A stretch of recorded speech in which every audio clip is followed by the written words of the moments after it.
Continuamos con el estudio de las causales de improcedencia.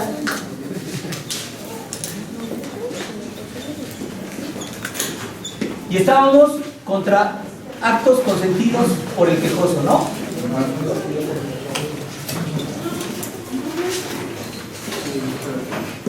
Y estábamos diciendo que puede ser un consentimiento expreso o tácito, ¿no? En el consentimiento expreso es que el quejoso expresamente está de acuerdo con el acto reclamado, ¿no? Y en el supuesto, no solamente es expreso, sino que puede ser derivado de las manifestaciones de voluntad, del que se puede desentrañar esa manifestación de voluntad. Y pusimos el ejemplo un poco así burdo de lo que dijimos, que cuando una chava le dice, cuando el chavo le propone, el hombre le propone a la chica que si quiere ser su novia, y dice ella expresamente, sí acepto ser tu novia, entonces hay un consentimiento expreso, ¿no?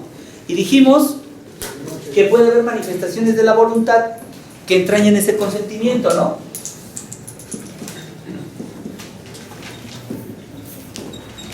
Ese consentimiento, ¿no? ¿Cómo puede ser el si no acepto? ¿Se acuerdan que fueron al cine los chavos? Y agarró, y a la hora de la salida la chava le planta un beso y le dice, me gusta porque insistes, ¿no? O sea, nunca le dijo que quería ser su novia, o que sí quería ser su novia, ¿no? Pero con la manifestación del beso diciendo, me gustas porque insistes, pues ya está diciendo, se puede manifestar, esa manifestación de voluntad entraña ese consentimiento. ¿Estamos o no estamos? Pero siempre se requiere un acto positivo, ¿de acuerdo? Aún la manifestación que entrañe. Y el supuesto del tácito la presentan como novia y ella no dice nada, nada más saluda. Entonces, tácitamente está aceptando, porque no hizo ningún tipo de manifestación de que sí, si lo hubiera agarrado de besos ahí, bueno, pues entonces hubiera sido la de arriba, no la tácita. ¿De acuerdo? Vamos entendiendo esto. Esto lo entendíamos con respecto a los actos, normas generales y actos reclamados. ¿De acuerdo? Y dijimos que el tácito es un acto simplemente de omisión. Y esta omisión implicaba que no se impugnara dentro del plazo establecido por la ley. ¿De acuerdo? ¿Y cuál es el plazo establecido por la ley?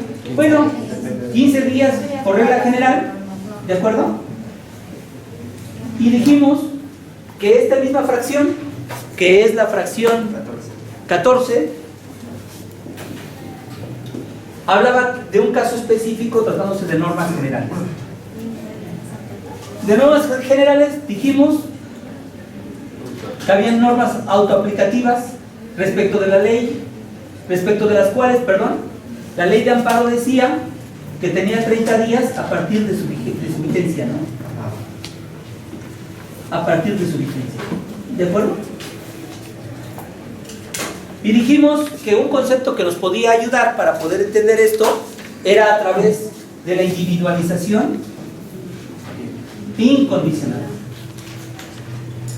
Quiere decir que se individualiza, causa perjuicio en forma directa al quejoso sin que se requiera un acto concreto de aplicación. ¿De acuerdo? Y dijimos que tratándose de heteroaplicativa,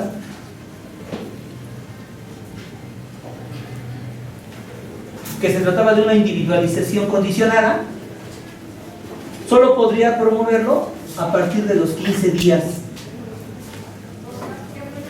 después de su primer acto concreto de aplicación, del primer ACA. ¿De acuerdo? Bueno. Y la autoaplicativa tenía dos: 30 días a partir de su vigencia o 15 días después de su primer ACA. Así quedamos, ¿no? Eso es lo que explicamos. Déjenme decirles que antes existía el artículo 73 que contemplaba las causales de improcedencia, y este artículo 73 hablaba expresamente diciendo que no procedía el juicio de amparo contra leyes heteroaplicativas. No le dice heteroaplicativas, sino el artículo 73, fracción sexta, decía que no procedía el juicio de amparo contra leyes o reglamentos que por su entrada en vigor no causaban perjuicio al quejoso, sino que esto podía ser a través de su primer acto concreto de aplicación. Traducido, si se trata de una norma, una ley o reglamento que no causa perjuicio con las horas de entrada en vigor, ¿de qué clase de normas estamos hablando?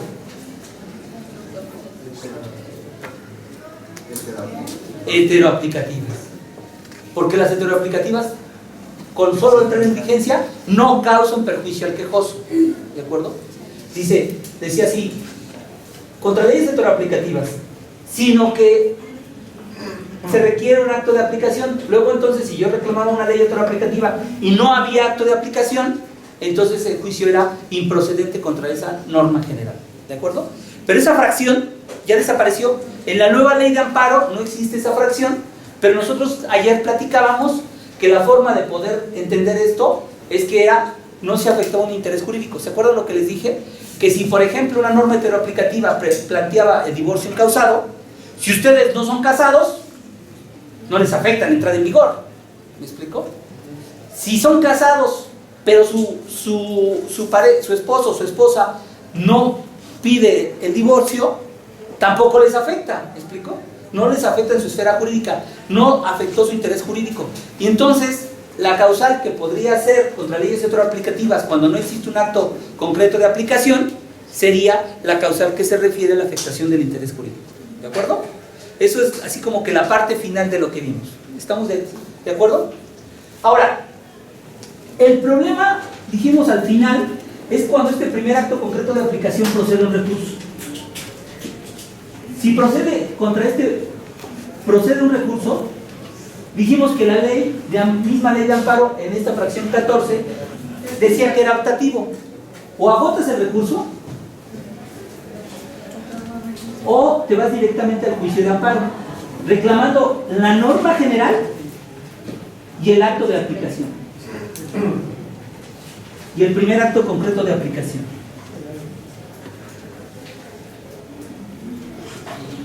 El primer acá. Si agotaba el recurso, aquí debía solamente impugnar cuestiones de legalidad. ¿De acuerdo? ¿Por qué? Porque se lo está impugnando a una autoridad que solamente va a juzgar sobre cuestiones de legalidad. ¿De acuerdo? Entonces aquí lo único que tiene que plantear es cuestiones de legalidad. No puede decir que la norma general es inconstitucional porque la autoridad le va a decir que es inoperante su agravio, tomando en consideración que el único que puede juzgar la constitucionalidad de un acto es los órganos del Poder Judicial Federal a través del juicio de amparo. Entonces, solamente cuestiones de legalidad. Aquí en el juicio de amparo podía impugnar por cuestiones de inconstitucionalidad directa las normas generales y también el acto concreto de aplicación por cuestiones de legalidad o por cuestiones de constitucionalidad. ¿De acuerdo? Hasta ahí nos quedamos. Solamente falta de explicar el tercer párrafo de la fracción 14. Dice, cuando contra el primer acto de aplicación proceda algún recurso, será optativo hacerlo valer o impugnar directamente el juicio de amparo. En el primer caso, o sea, cuando se agota el recurso, solo se entenderá consentida si no se promueve contra ella, dentro del plazo legal, contra la resolución que le recaiga al recurso o medio de defensa. Si no existiera medio de defensa en contra de dicha resolución o la última recaída al medio de defensa legal. ¿Qué es lo que trata de explicarnos el legislador? Dice, bueno, si contra el primer acto concreto de aplicación procede el recurso, no importa si sea una ley autoaplicativa o una ley heteroaplicativa, pero si procede un recurso, no tienes que agotar el principio de definitividad, puedes promover directamente el juicio de amparo reclamando la norma general y el primer acto concreto de aplicación. Pero si quieres agotar el recurso, entonces tienes que impugnar el juicio de amparo hasta que se dicte esta resolución, la resolución que le recaiga al recurso. Pero si contra esa resolución procede otro recurso, entonces tienes que promover otro recurso. ¿Hasta cuál? Hasta que sea la última resolución que se dicte con respecto a este recurso. ¿Sí me explico? Por eso tienen que tener cuidado.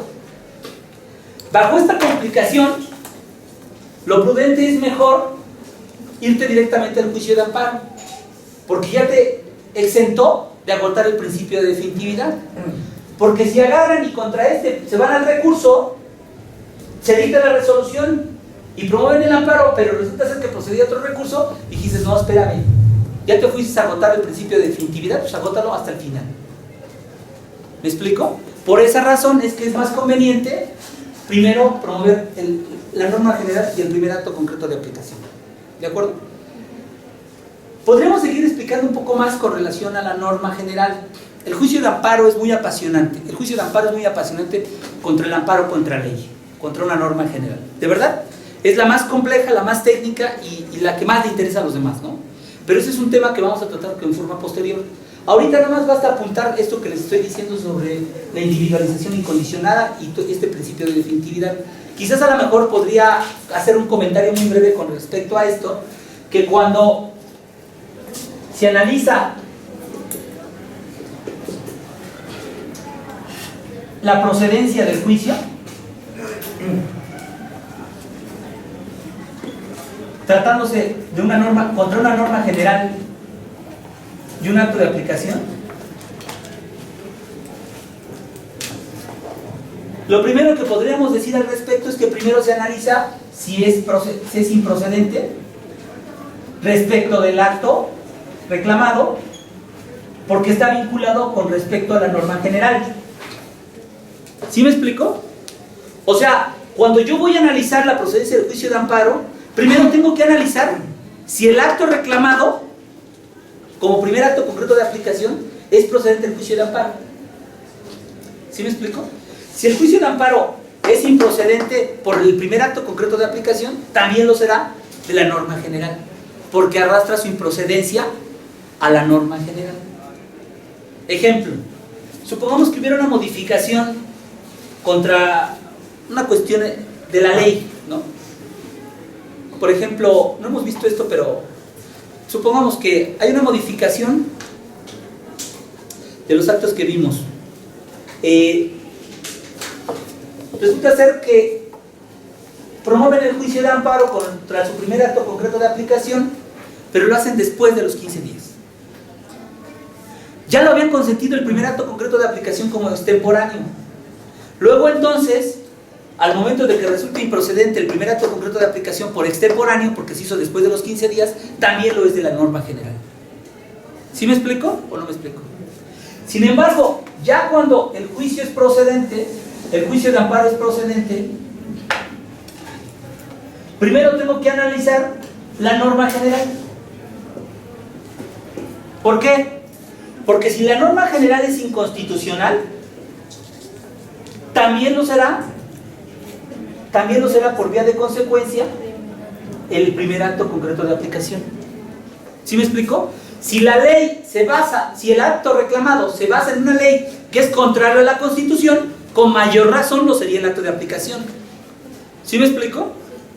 Entonces, si la norma general es inconstitucional, también por vía de consecuencia es inconstitucional el primer acto concreto de aplicación, porque se basa en una norma que es inconstitucional. ¿Sí me explico? Sí. Si la norma es constitucional, por lo mismo el ACA sería constitucional por todas las cuestiones que se hubieran planteado con la norma general, pero el ACA puede tener vicios propios. Y entonces, aquí al momento de tener vicios propios, tendría dos oportunidades: que por sus vicios propios, ya no por la ley, sería inconstitucional o sería constitucional. ¿Sí entendieron esta parte? Sí.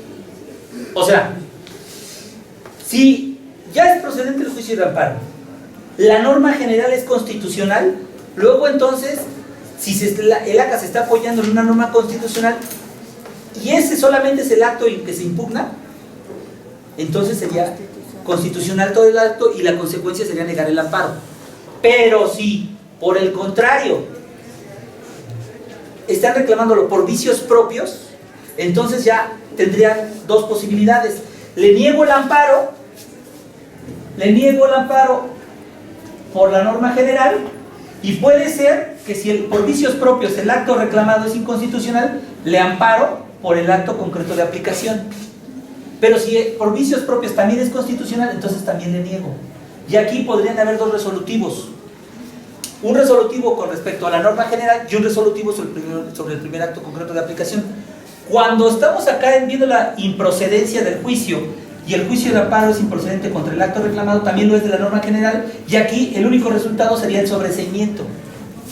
¿Me explico? Ya no tendría que analizar si opera o no opera la constitucionalidad de la norma general. ¿Por qué?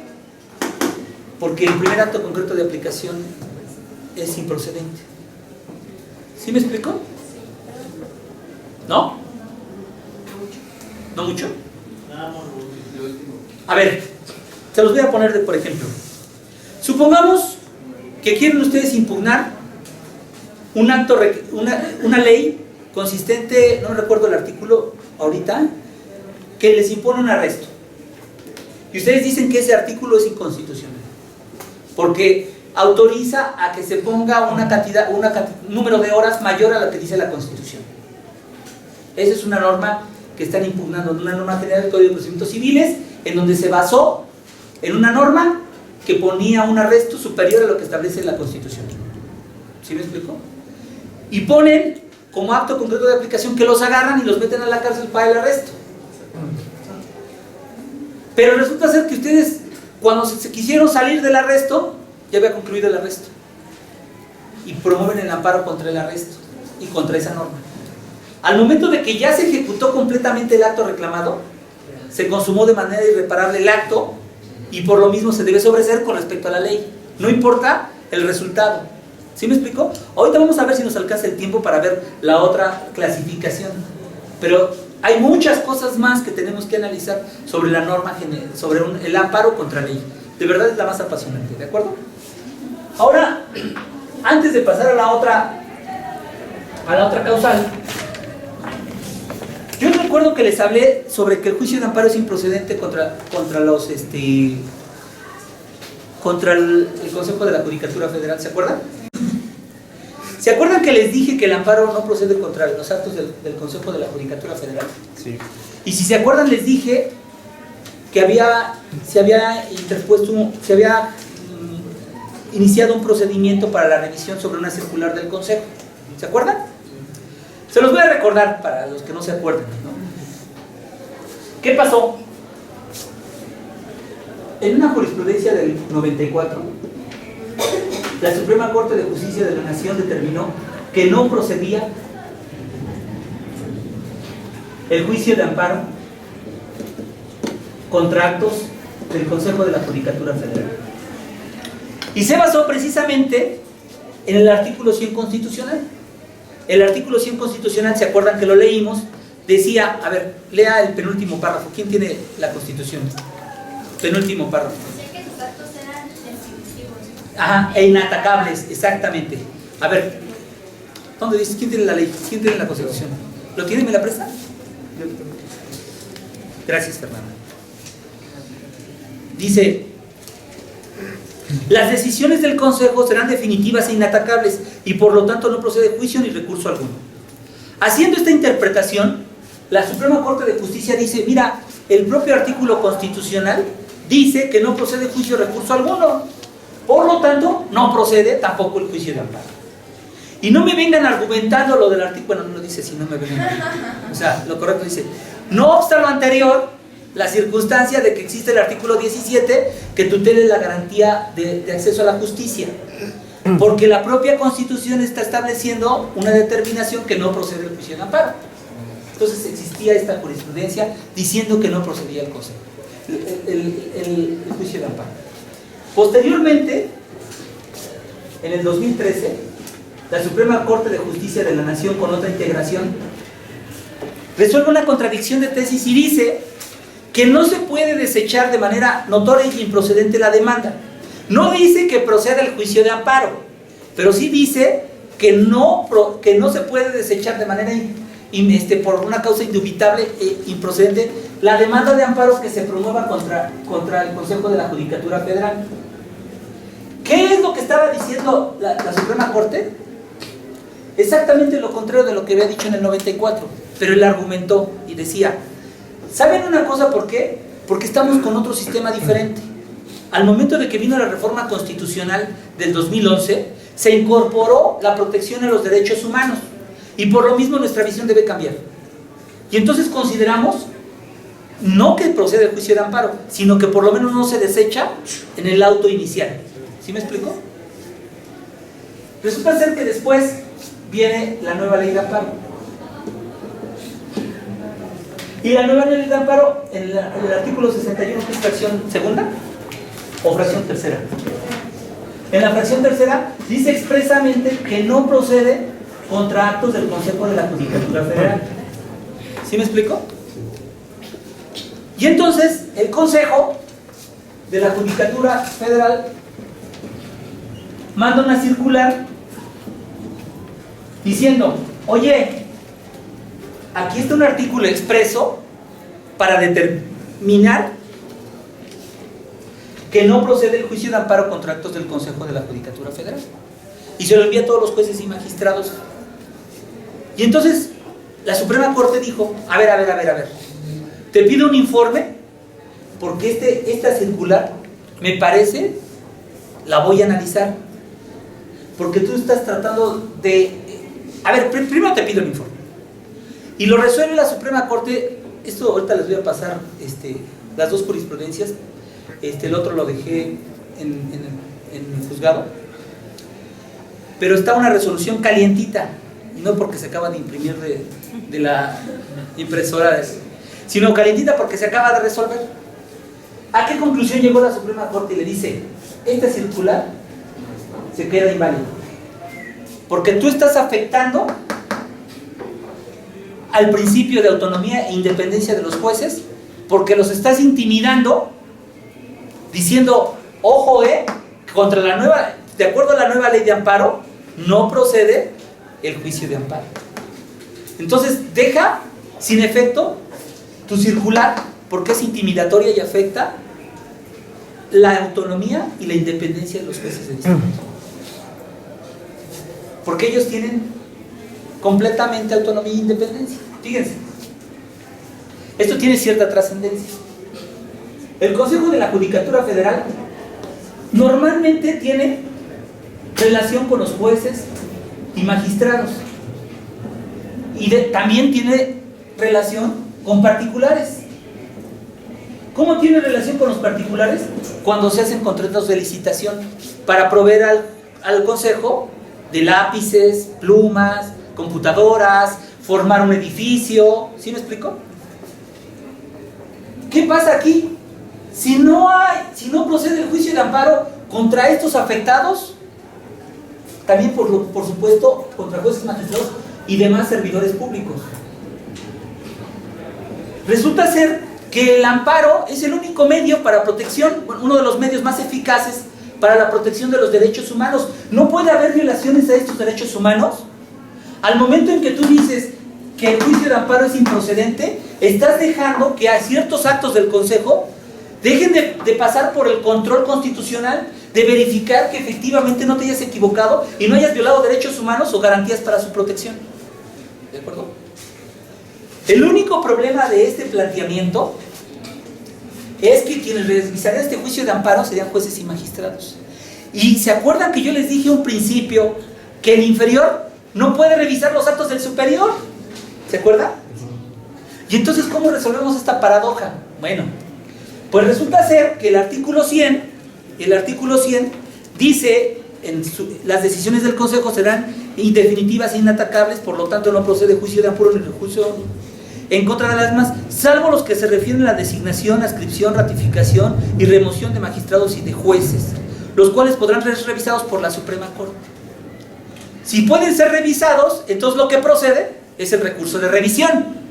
Una revisión que está plasmada en la Constitución. Entonces, los jueces y magistrados están amparados por esto. ¿De acuerdo? Cualquier violación de sus derechos humanos pueden hacer valer un recurso de revisión para contratos del Consejo. ¿Qué pasa con los sujetos que son servidores públicos del Consejo? Pues resulta ser que cuando hay un problema de estos, por cuestiones laborales, no jueces y magistrados, y ahorita les explico por qué. Los servidores públicos lo que pueden ser es la comisión sustanciadora. En la comisión sustanciadora es una clase de Junta Federal de Conciliación y Arbitraje o una especie de tribunal de conciliación y arbitraje. Ustedes saben que las juntas de conciliación y arbitraje es para resolver de problemas entre particulares, entre el patrón y el trabajador, ¿de acuerdo? Y el tribunal de conciliación y arbitraje es para ver todas las relaciones que tienen de trabajo entre los servidores, los trabajadores al servicio del Estado con los del Estado. El Consejo, tratándose del Poder Judicial Federal, sale de este tribunal electoral, del Tribunal de Conciliación y Arbitraje, Tribunal Federal de Conciliación y Arbitraje, porque tienen su propia comisión sustanciadora.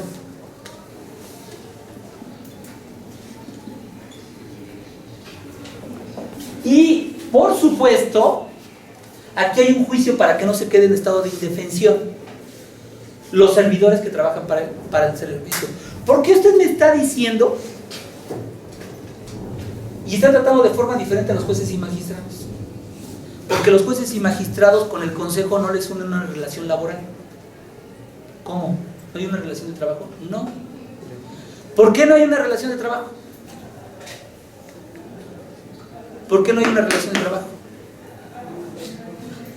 ¿Por qué no hay una relación de trabajo? A ver, esos que están estudiando Derecho del Trabajo, ¿no van en séptimo semestre? ¿No estamos en Acatlán? ¿La máxima escuela? Porque no es su... Exacto. Porque respecto del Consejo no hay un trabajo subordinado. Los jueces son independientes y autónomos para resolver lo que crean que considere conforme a la ley, tanto como en el proceso como en la Constitución. ¿Sí me explico? Entonces, por lo tanto, el Consejo no le une con los jueces y magistrados una relación de trabajo, sino una relación administrativa. ¿De acuerdo? Porque ellos no están subordinados en su trabajo, porque el Consejo no les dice hagas esto o haces el otro. Precisamente por eso el Consejo no tiene una relación de trabajo con relación a los jueces y magistrados, pero sí con los demás servidores públicos. ¿De acuerdo? Entonces, nos falta los particulares. ¿Cómo se resuelven los particulares que le dan a al Consejo servicios, bienes y servicios, y que podría generar dificultades? Pues si ustedes leen la Ley Orgánica del Poder Judicial de la Federación, en el artículo 11, fracción 20, dice que la Suprema Corte está facultada para resolver cualquier controversia que se dé entre los particulares y el Consejo con motivo de sus relaciones. Luego entonces, tampoco estos podrían quedarse en estado de indefensión porque tienen un medio a su alcance que va a conocer ¿quién? La Suprema Corte de Justicia de la Nación.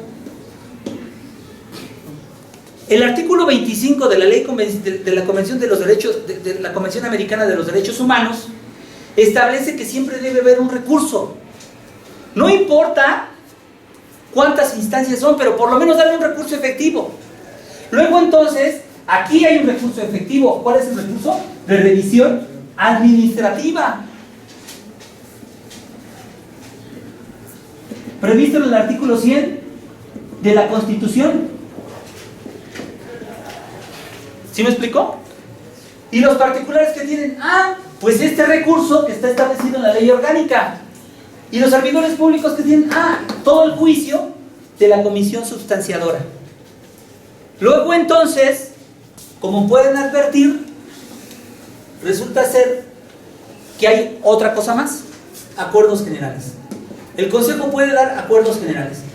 Y estos acuerdos generales, si ustedes lo advierten, en el artículo 100, fíjense lo que dice en el párrafo anterior: de conformidad con lo que establezca la ley, el Consejo estará facultado para expedir acuerdos generales para el adecuado ejercicio de sus funciones, la Suprema Corte podrá solicitar al Consejo la expedición de aquellos acuerdos generales que considere necesarios. El Pleno de la Corte también podrá revisar y en su caso revocar los que el Consejo apruebe por mayoría cuando menos de 8 votos. Luego entonces estos acuerdos generales también son revisados, pero por medio también del recurso de revisión, también administrativa, que también está en el artículo 100 constitucional. ¿Sí me voy entendiendo? Entonces, cuando la Suprema Corte se pronuncia diciendo que esta circular atenta con el principio de independencia y autonomía de los jueces, no por eso está diciendo que el juicio de amparo es procedente en contra de actos del Consejo. ¿Me explico? Me parece que esta jurisprudencia va a tener que ser revisada, la del 2013. ¿Por qué razón? Porque decía la jurisprudencia del 2013, estamos en una nueva forma, un nuevo régimen constitucional al incorporar los derechos humanos y su protección en la Constitución. Y entonces, si él permitiera este tipo de situaciones y permitiera, primero, que se declarara que este artículo constitucional, el artículo 61 de la ley de amparo, no es correcto y procede el juicio de amparo contra el Consejo de la Judicatura, me parece que esa interpretación no sería la correcta. ¿Por qué? Porque ya pudimos advertir de un análisis de todos los actos que pueden ser contra el Consejo, que pueden ser revisados por la Suprema Corte. Aquí está revisado por la Suprema Corte, aquí también, y aquí no. Pero ya se le dio a los servidores públicos un juicio en donde pueda defenderse para no romper su relación laboral. Y esta comisión sustanciadora a veces falla en contra del Consejo. O sea, a veces falla diciendo que debe permanecer el trabajador. ¿De acuerdo?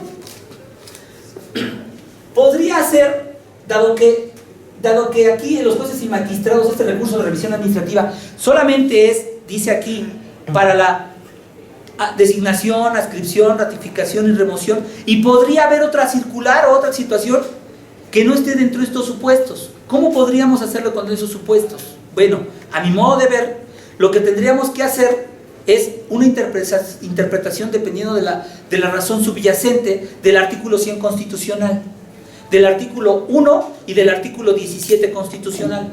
Todos tenemos derecho a la justicia, todos tenemos derecho a que no se le violen nuestros derechos humanos. Pero si el artículo 100 permite que haya los acuerdos generales y en ciertos casos la revisión administrativa contra los jueces y magistrados, cuando ellos adviertan que hay otros actos que no están previstos en el artículo 100, por la razón subyacente de que yo no me puedo promover el juicio de amparo, porque sería que un inferior juzgue a un inferior administrativamente hablando, juzgue a un superior administrativamente hablando, luego entonces tengo que hacer extensivo el artículo 100 de la revisión administrativa con cualquier otro acto y no solamente los establecidos estrictamente en el artículo 100 constitucional. O sea, mi interpretación no sería, a mi modo de ver, hacer extensivo el juicio de amparo, porque afectaría el principio de que un inferior revise a un superior. ¿Me explico? Todos los jueces y magistrados son inferiores administrativamente hablando con relación al Consejo. ¿Sí van captando? Entonces, con base en esto, yo creo, a mi modo de ver, que la interpretación extensiva para ampliar el juicio de amparo no solo va en contra de un artículo de la ley, sino del mismo artículo 100. Porque está diciendo que cuando se afecten actos del Consejo, tiene que ser revisado por la Suprema Corte, que es el máximo tribunal por encima del Consejo. Tan está encima del Consejo que revisa sus acuerdos generales y revisa las designaciones y adscripciones y todos los puntos que establece como casos específicos. En vez de interpretar el artículo 100 para dar cabida al juicio de amparo, yo lo que haría es interpretar el artículo 100 a través de su razón subyacente para ampliar el margen de discusión, no solamente a las designaciones, adscripciones, ratificaciones y remociones de jueces y magistrados, sino de cualquier acto que pudiera ser atentatorio del derecho humano de los jueces y magistrados, para que entonces ya esté cubierto completamente todo, porque los particulares tienen esta opción y los trabajadores tienen esta opción. Luego entonces, si esto está muy restringido, lo que se tiene que hacer es ampliar esto, pero no permitir el juicio de amparo. Entonces, aún con esta resolución de la Suprema Corte que declara que esta circular es incorrecta, y esto nos acaba de llegar en estos días. ¿Sí me explico? Entonces, a mi modo de ver, esa es la interpretación que yo le puedo dar, y sigo sosteniendo que el juicio de amparo es improcedente contra actos del Consejo de la Judicatura Federal. ¿De acuerdo? Y cuando un juez o magistrado se sienta afectado, creo, no solamente por estos casos de excepción, ¿no?, sino cualquier acto que detente con sus derechos humanos, porque es el único que está limitado. Los jueces y magistrados están limitados, porque el artículo 100 solamente pone 4 casos específicos. ¿Cuáles son? 4 casos. Son designación, adscripción, ratificación y remoción. 4 casos específicos. Yo creo que se debe de ampliar en cualquier acto que viole derechos humanos, en una interpretación extensiva del artículo 100 constitucional, en una revisión administrativa, pero no el juicio de amparo. ¿De acuerdo? Ahora, les quiero pasar las jurisprudencias que dicen al respecto. Entonces, les paso las jurisprudencias del 94, del 94, dije 94, ¿verdad? Es 2004, perdón, es 2004. Y el número de, es la tesis 25 del 2004, y el número de registro es 181,762. 181,762, o por 2 dígitos, o 181,762, ¿de acuerdo? Esta es la que dice: Consejo de la Judicatura, en contra de sus decisiones es improcedente el amparo, aun cuando sea promovido por un particular ajeno al Poder Judicial de la Federación.